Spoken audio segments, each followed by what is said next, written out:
Husky fans, welcome into a special edition of Frazier's Corner. I am Andy Garcia, alongside the Associate Vice President and Director of Athletics at NIU, Sean T. Frazier. Sean, great to be with you, and unprecedented times. I wish we were getting ready for football and the home opener versus Rhode Island, but just not the case with COVID-19, and we're going to get into all of that. And it's been crazy for the conference. It's been crazy for the nation, and I know it's important that you wanted to get out the Husky Nation directly, not just online where you can find Frazier's Corner at NIUHuskies.com, but in a video so you could chat.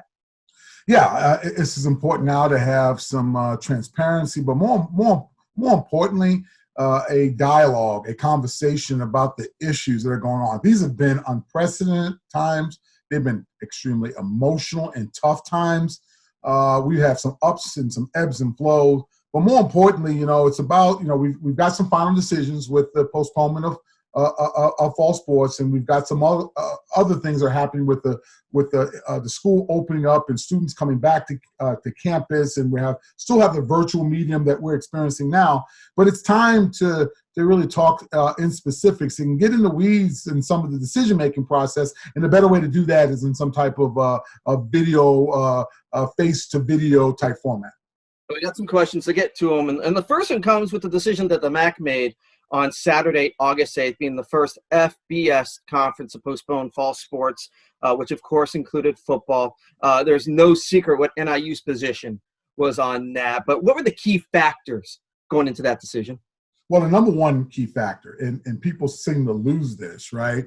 COVID is not a mystery to us now. It's taken the lives of hundreds of thousands of people across the world. And we know what that beast is, right? We might not know how to stop it at this point, but we know we have to safeguard health and safety.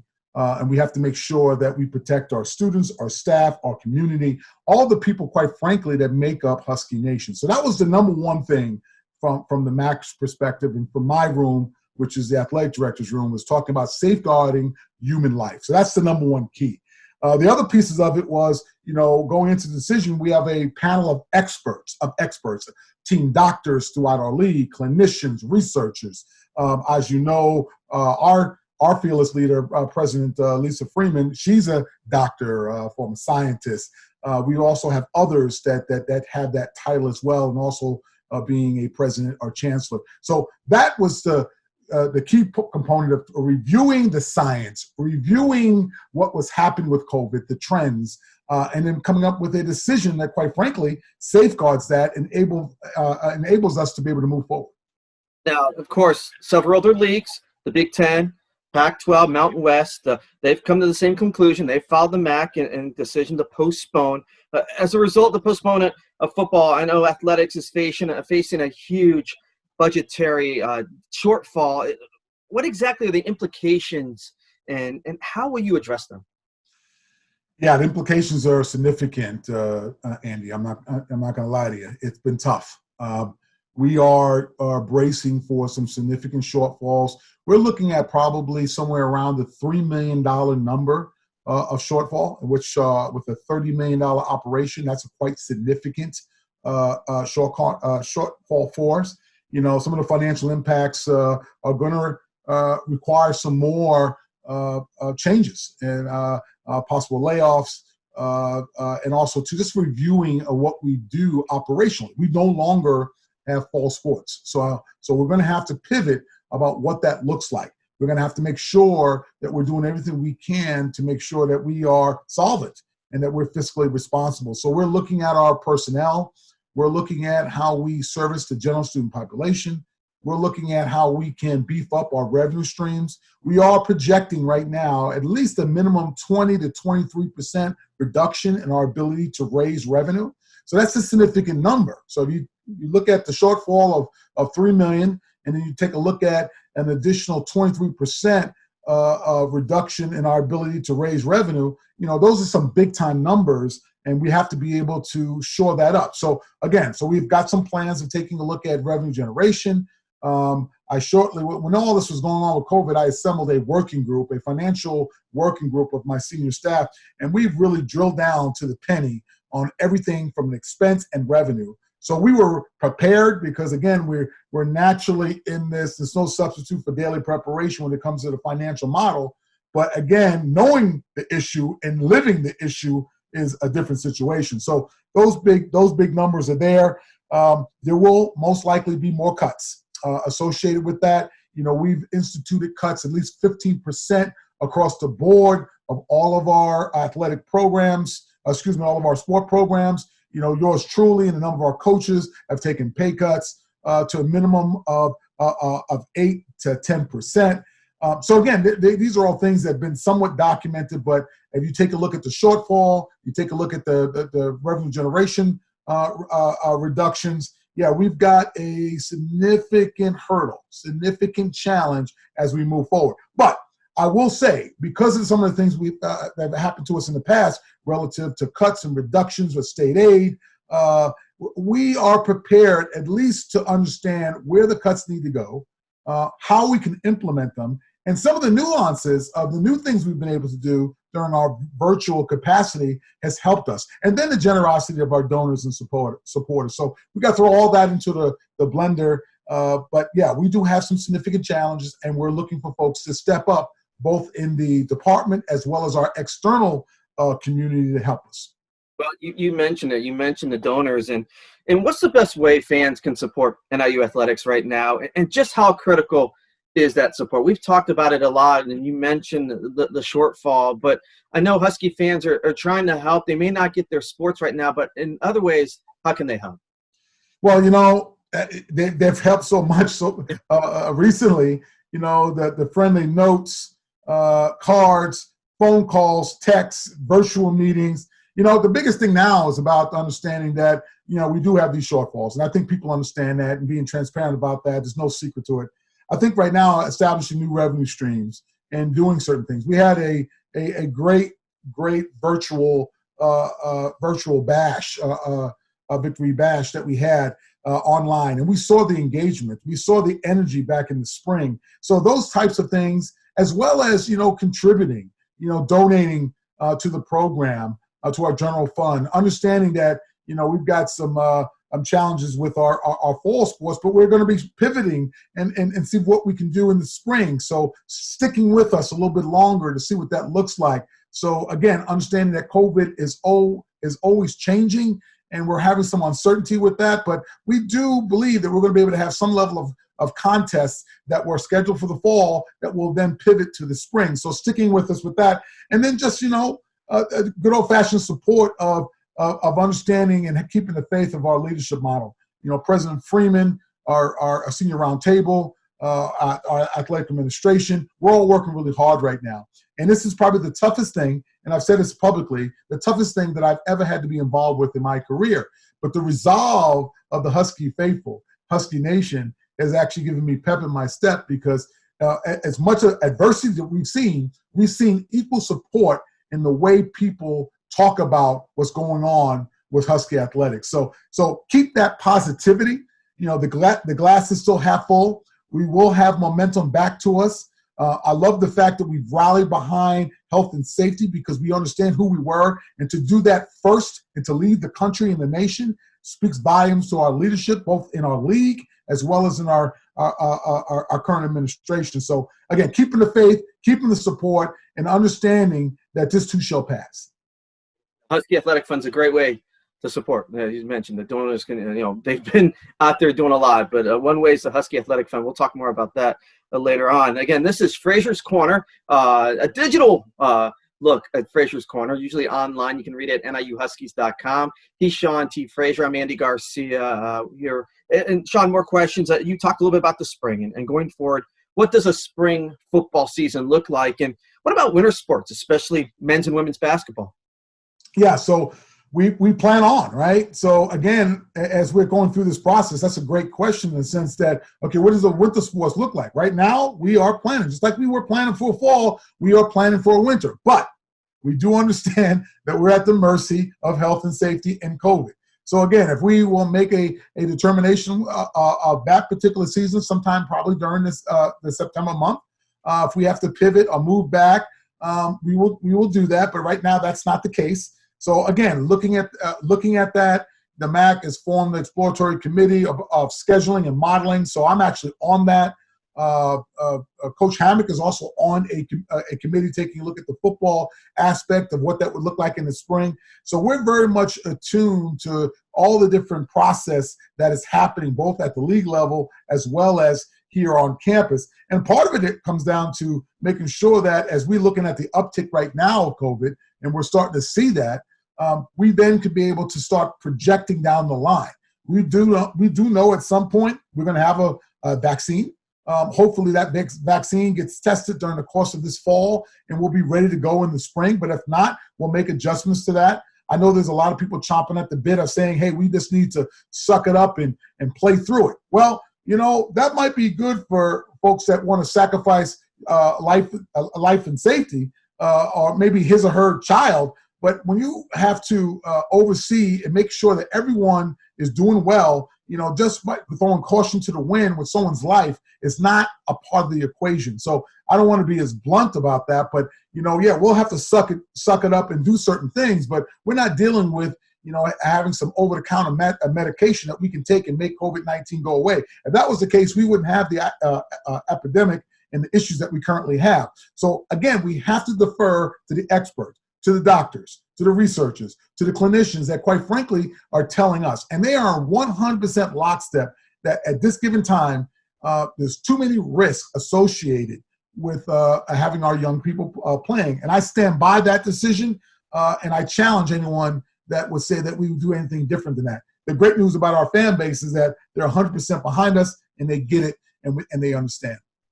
But with mask on and fingers crossed, if we have a spring season like we could, it could be a heck of a time on campus with football, basketball, volleyball, soccer. It could be a lot of fun. I could be busy broadcasting a lot of things in the spring, and we're looking forward to, again, fingers crossed and hopefully mask on that we get to that point.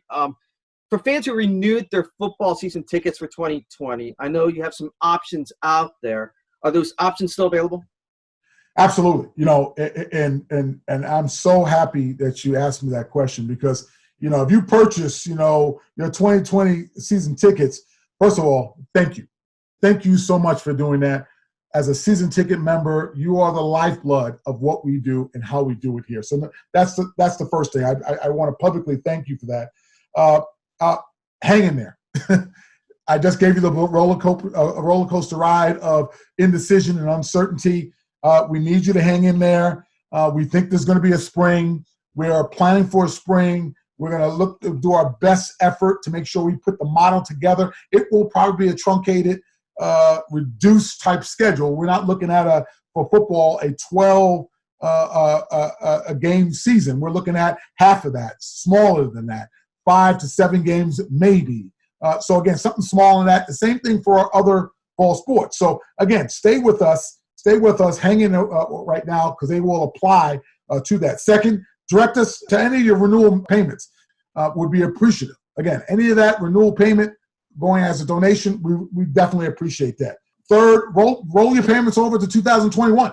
We appreciate that. We understand it. If you're still not 100% sold on the fact that the COVID is gone and you do not want to come out, you do not want to participate, roll it over to 2021. We appreciate it. And fourth, you can always request a refund. We understand that. That's not our chosen support, but we do understand that, and we want to make sure we are being right to our patrons and to our supporters. So you can get a refund on the last end. So those are probably the best ways to be able to support. And as you are a season ticket member, we understand that. We appreciate it. We want you to come back. We want you to have a good experience. But yeah, we're in the heat of the battle right now, and we do need your support. And you mentioned this is on the best interest of the student athletes, their health and safety. And I know you guys have taken that very seriously since day one. In general, how are the student athletes dealing with this? And what happens for the student athletes right now? Are they on campus? Can they work out or practice? What have you heard from them? Yeah, it's been tough for them. I've had a number of conversations with teams and student athlete advisory committee. I have a captain's council. So any of these decisions, as you can imagine, they have been coming fast and furious. We get them on the phone. We talk a little bit about impact. We talk a little bit about how it directly impacts you. and them and how things operationalize through the process. And as you can imagine, it's uncomfortable, right? The student athletes want a quality experience. They deserve it. They've earned it. They work hard. And it's been extremely emotionally tough. As a former student athlete, former coach, I can only harken back to that experience when I worked so hard and didn't have an opportunity if something happened to me. So we've done a lot of over communicating with our student athlete leadership to let them understand that these are some of the things, both NCAA wise, MAC related, as well as institutional. And as you can imagine, there's a lot of information that goes into that. And sometimes it's not as clear as we think it is. So again, we've gone through that. So there's a lot of angst with that process. You know, we've talked a little bit about understanding the importance of social distancing, understanding wearing a mask, making sure that we're doing everything right, the sanitizing of equipment, and making sure that we're keeping our distance. But, you know, we're still dealing with, Andy, 18 to 23-year-olds. And we understand that mentality. We're all that age at one point, and we do understand that sometimes certain things get missed. And because of that, that's why certain decisions have been made relative to postponement, as well as making sure we're keeping the young people safe. Because there's a lot of consternation, as you can imagine, where folks are catching this, and we still don't truly understand the effects of the virus. We're talking all about all kinds of different conditions with the heart, the lung. Some people who have caught it a number of times. Catch it once, they catch it again, but they don't understand the effects. So there's all that uncertainty really was what basically happened with this support for postponement, because we didn't understand what was going on. So we're doing a lot of surveying, we're doing daily checks, we're doing a lot of our protocols around testing. So there's a lot of stuff that's happening with the young people right now. But I would say this: we have some of the best student athletes in the country. And the way they've dealt with this situation is truly inspiring to me. I'm so happy to see how they've accepted some of the issues that go down, you know, especially the new protocols that have to be in place while they practice and compete. But the other part of this, understanding that we have to be responsive to this. We cannot be tone deaf to understand that this is happening across the world, and we are not taking it serious. So I will say shout out and kudos to all of our student athletes, all of our staff and coaches that have rallied behind this, because this has probably been the most trying experience of their careers and of mine. So it is an ongoing process. We will make sure we get after it daily. We have some of the best clinicians and doctors in the country with Northwestern Medicine and all of their providers and all of their network that they have provided to us. We are very poised to get through this, and this too shall pass. But I'm really excited that we have students and staff that have stepped up and able to ride the situation out. Good stuff. And again, we want to give that donor information out because it's so important. We heard now from you, Sean, about what the shortfall is, and you've mentioned too that the Husky fans have been out there and they've donated. If you can do anything else to support NIU athletics in this critical time, you can go online, make a donation to the Huskie Athletic Fund, www.huskieathleticfund.com, or call member of the HAF staff at 815-753-1923. 815-753-1923, and they will take your information over the phone. Again, unrestricted gifts are the biggest need right now. Sean, as we wrap things up on this Frazier's Corner, looking to talk to you more this fall, as we kind of, hopefully this is just a blip, right? We hope that this is just something that's happened for the fall. Fingers crossing, a mask on, we get through it, we can get going into the spring stuff. But just your final thoughts as you get the chance to reach out to the fans here of Husky Nation, and what do you want to say with your final things here? Yeah, you know, this has been tough, Andy, and I think for me, it's really shows you the resolve of the many men and women that make up Husky Nation. You know, if you're a fan, if you're a supporter, you're a donor, you're a student athlete, you're a faculty, you're just a supporter in general, this will test you. And I know in our personal lives we're dealing with it. I have had in my own personal life with my in-laws who have caught COVID. I actually had my uncle had caught COVID. He got through it, thank God. So this has affected everyone. This is not just a situation that is isolated. And I get it. I know people are scared. I know people are frustrated because they want to compete. I know people are mad because this is happening to them. But the reality is right now is that how we measure greatness and how do we measure what we do every day is the consistency and the passion that we are engaged in every day. And I think it's important for us to understand that this too shall pass. This is an event that's happening right now, but at some point, 5, 10, 15 years down the line, we're going to reflect on these moments and we're going to say, how do we react during these crisis situations? And this is probably one. Epidemics don't happen all the time, but this is one that we have to pay attention to, and we have to be able to rise above it. And I have to say that our staff and our students are doing their share. We just need more support in a way that can continue to guide us. Our leadership, our president, our board of trustees, quite frankly, our state has shown significant leadership in corralling COVID-19. If we flinch now, if we make an adjustment now, if we do things that force us to backstep now, this will make it go longer, make it harder for us to be able to get back to some level of normalcy. So I think that the biggest thing I can share with Huskie Nation is lead from the seat that you're in. Lead from the seat that you're in, and we too will move through this process. You don't have to be the head football coach. You don't need to be the athletic director or the president of the university. Just put a mask on, socially distance, and take personal responsibility for that. And this too shall pass. But again, it doesn't take a lot of what I would call gumption other than to say that, hey, I'm going to take personal responsibility. I'm going to lead from the place where I'm currently in. And that will help us move their process on.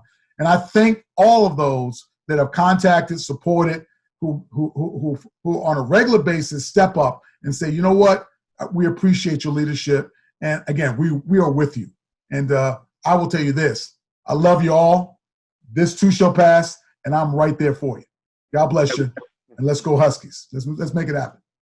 Appreciate the time, Sean, and I want to appreciate the Huskie fans watching this, and appreciate your leadership and being so transparent. Again, it's an important time right now for the university and trying to get through this, as you said, and we'll keep the Huskie fans up with information and content throughout the fall, and stay tuned for more of that. And as you say, Sean, hopefully soon we see sports back on campus. Hopefully talk to you soon, Sean. I appreciate it, Andy. Thank you so much.